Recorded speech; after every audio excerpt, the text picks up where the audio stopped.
میرا رب کلام مقدس کے اندر ارشاد فرماتا ہے، کیا ارشاد فرماتا ہے کہ وَمَنْ أَحْسَنَ قَوْلًا مِّمَّنْ دَعَا إِلَى اللَّهِ وَعَمِلَ صَالِحًا وَقَالَ إِنَّنِي مِنَ الْمُسْلِمِينَ۔ اس سے اچھا قول والا کون ہو سکتا ہے؟ یعنی اس سے اچھا کوئی بندہ ہو ہی نہیں سکتا جو لوگوں کو اللہ کی طرف بلائے، اچھے اعمال کرے۔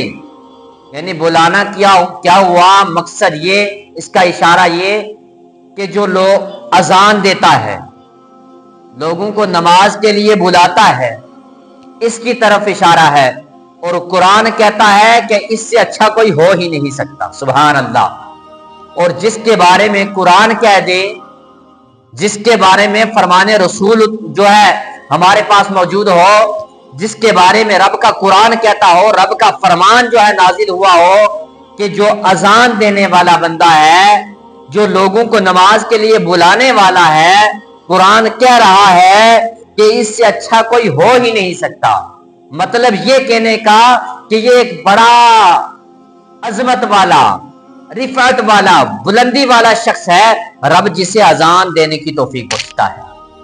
اگر اذان دینے والے کا اتنا بڑا مقام ہے کہ رب تبارک و تعالی نے اذان دینے والے کے لیے جو ہے کلام مقدس کے اندر ایک آیت کریمہ نازل فرما دی، اب اس سے اندازہ ہم یہ لگا سکتے ہیں جب اذان دینے والے کا اتنا بڑا مقام ہے تو اذان کا خود کتنا بڑا مقام ہوگا۔ اذان کا جو مقام ہے وہ کتنا بلند ہوگا، وہ کتنا بالا ہوگا۔ یہاں سے پتہ چلتا ہے کہ اگر ہم جس کو ہلکا پھلکا سمجھتے ہیں، جب اس کا اتنا بڑا مقام ہے، جب ہم اچھے طریقے سے اپنی نماز کو مکمل کریں گے، اپنے روزوں کو مکمل کریں گے، اپنی عبادات کو مکمل کریں گے، تو بتاؤ پھر ہم کس مقام کے اوپر پہنچ سکتے ہیں؟ پھر ہماری نیکیوں کا کیا عالم ہوگا؟ پھر ہمارے تقوی کا کیا عالم ہوگا؟ میں دعا کرتا ہوں کہ رب تبارک و تعالی ان چیزوں کو ہمیں سمجھنے کی توفیق عطا فرمائے۔ میں نے آپ حضرات کے سامنے بتایا تھا، پچھلے جمعے یہ بات رکھی تھی، جو ہے ایک حدیث مبارکہ کہ حضرت معاویہ رضی اللہ تعالیٰ عنہ جو ہے روایت کرتے ہیں کہ رسول اللہ صلی اللہ علیہ وسلم سے انہوں نے فرماتے ہوئے سنا کہ قیامت کے دن جو مؤذن لوگ ہوں گے، جو اذان دینے والے ہوں گے، بروز محشر کا دن ہوگا، تمام لوگ جو ہے لائنوں کے اندر کھڑے ہوں گے، مگر رب تبارک و تعالی اذان دینے والے کو یہ مقام عطا فرمائے گا کہ اس کو جو ہے دور سے نظر آئے گا اور اس کی گردن اونچی ہوگی۔ سبحان اللہ۔ دور سے وہ، آپ کہیں سے بھی پہچان لو گے اس کو، کہ وہ دور سے آپ دیکھیں گے، آپ کو نظر آ جائے گا یہ اونچا بندہ ہے۔ اور وہاں پر اگر کوئی پوچھے گا کہ یہ کون بندے ہیں، ندا آئے گی، ارے یہ محمد عربی صلی اللہ علیہ وسلم کے وہ مؤذن لوگ ہیں جو مسجدوں کے اندر اذان دیا کرتے تھے، لوگوں کو نمازوں کے لیے بلایا کرتے تھے۔ انہوں نے رب کی صدا کو زندگی کے اندر بلند کیا، دنیا کے اندر بلند کیا۔ رب تبارک و تعالیٰ نے ان کو یہ مقام عطا فرما دیا کہ آج ان کے سر کو رب تبارک و تعالیٰ نے جو ہے محشر کے میدان کے اندر اونچا کر دیا۔ اور کون بندہ ہے جو نہیں چاہتا کہ میرا سر اونچا ہو؟ تو ہمیں بڑھ چڑھ کر اس چیز کے اندر حصہ لینا چاہیے، اپنے گھر کے اندر اذان دینی چاہیے۔ اپنے اگر یہ نہیں ہے کہ مسجد کے اندر اذان ضروری ہے، اگر کوئی پریشانی لاحق ہو جائے تو اذان اس کا ذریعہ ہے، وہاں پر اذان دی جائے۔ اگر انسان جنگل کے اندر راستہ بھول جاتا ہے، جو ہے روایات کے اندر آتا ہے، وہاں پر اذان دو، اذان کی وجہ سے آپ کو کامیابی ملے گی، آپ اچھے راستے پر چل پڑو گے۔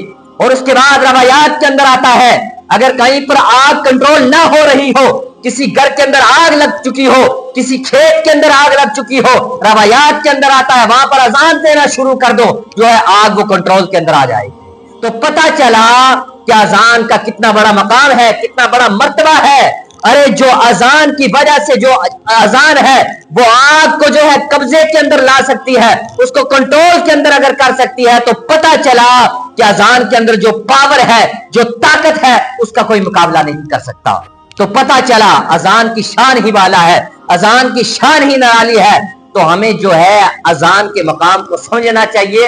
اذان کے مقام کو سمجھ کر, اگر اذان کا اتنا بڑا مقام ہے, اگر ہم 5 وقت کے نمازی بن گئے تو پھر ہمارا کیا مقام ہوگا؟ پھر نماز کا جو مقام ہے وہ الگ ہے. تو میں دعا کرتا ہوں کہ رب تبارک و تعالی ان چیزوں کے اوپر ہم سب کو عمل کرنے کی توفیق عطا فرمائے. مؤذن کے بارے میں نبی کریم صلی اللہ علیہ وسلم فرماتے ہیں وہ آمین ہیں اور اللہ سے عرض پیارا ہے کہ یا الہی ان کو بخش دے.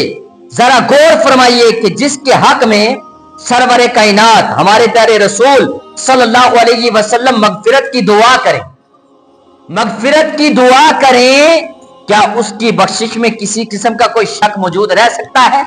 ارے جن کے بارے میں نبی پاک صلی اللہ علیہ وسلم مؤذنوں کے بارے میں بخشش کی دعا کر رہے ہوں, کیا پھر وہ جو ہے جہنم کے اندر جا سکتے ہیں؟ نہیں جا سکتے, کیونکہ مدینے کا تاجدار جس کے صدقے میں تمام کائنات بنی ہو, ارے جس کے صدقے میں رب نے تمام دنیا کو وجود بخشا ہو, اگر وہ پیغمبر, وہ نبی, وہ رسول دعا کر دے مؤذن کے لیے تو پھر وہ جو ہے اس کا بیڑا پار ہے, وہ جنت کا حقدار ضرور بن سکتا ہے.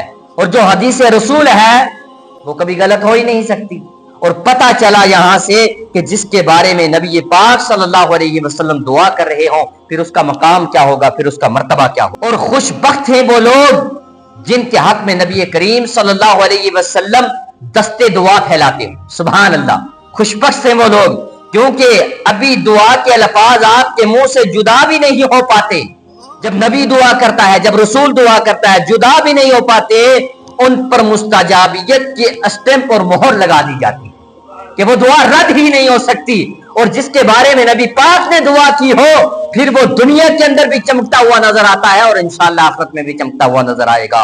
اور اس کے بعد حضرت ابن عباس رضی اللہ تعالیٰ فرماتے ہیں رسول اللہ صلی اللہ علیہ وسلم نے فرمایا جو شخص, کیا فرمایا اب سنیں, کہ جو شخص, یہ نہیں کہ اپنے دکھاوے کے لیے, یہ نہیں کہ لوگوں کو راضی کرنے کے لیے, یہ نہیں کہ کسی اور کو دکھاوے کے لیے اس لیے اذان دے. اب سنیں حدیث, حضرت ابن عباس رضی اللہ تعالیٰ فرماتے ہیں رسول اللہ صلی اللہ علیہ وسلم نے فرمایا جو شخص بغرض ثواب کی نیت سے 7 سال تک اذان دے تو اس کے لیے دوزخ سے آزادی لکھی جاتی ہے.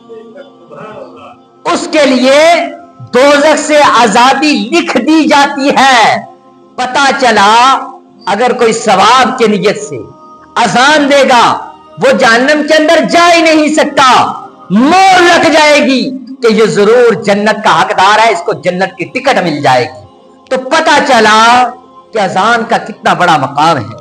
ایک اذان اگر ہماری نجات کا ذریعہ بن سکتی ہے, اگر ہم 5 وقت نماز پڑھیں گے, برے کاموں سے رک جائیں گے, نیک کاموں پہ چل جائیں گے, بتاؤ پھر ہمارا کیا عالم ہوگا, پھر ہم کس مقام پر پہنچ سکتے ہیں, کس مقام کے اوپر فائز ہو سکتے ہیں. تو پتہ چلا یہاں سے معلوم کیا ہوا, اس کا نتیجہ کیا نکلا کہ جہاں تک ہو سکے ہم نے جو ہے ان چیزوں کو سمجھنا ہے, دیکھنا ہے, دین کی طرف آنا ہے, اپنے بچوں کو تربیت دینی ہے, اپنے بچوں کو گھر کے اندر کھڑا کرنا ہے. بچے اذان دو, گھر کے اندر اذان دو. اذان کی وجہ سے ہوتا کیا ہے, اذان کی وجہ سے خیر و برکت نازل ہوتی ہے. جہاں پر اللہ کا ذکر ہوتا ہے وہاں پر رب کی رحمت برستی ہے, جہاں پر اللہ کا ذکر نہیں ہوتا وہاں سے رحمت اٹھ جاتی ہے.